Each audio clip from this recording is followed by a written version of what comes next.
আজরাইলে খাই না ঘুষ শোনো রে ওহো মানুষ, আজরাইলে খাই না ঘুষ শোনো রে ওহো মানুষ। কি হইব কালো টাকার পাহাড় গড়িয়া, আইসো খালি যাইবা খালি 3 টুকরা কাপড় লইয়া।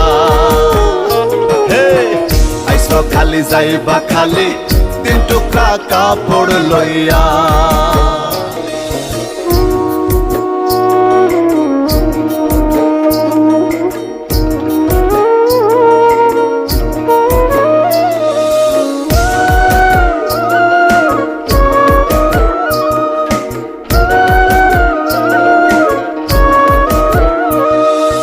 অর্থ সম্পদ ব্যাংক ব্যালেন্সের মিশে কর বড়াই, আজ মরিলে কাল 2 দিন মিশে ভবের লড়াই রে মিশে।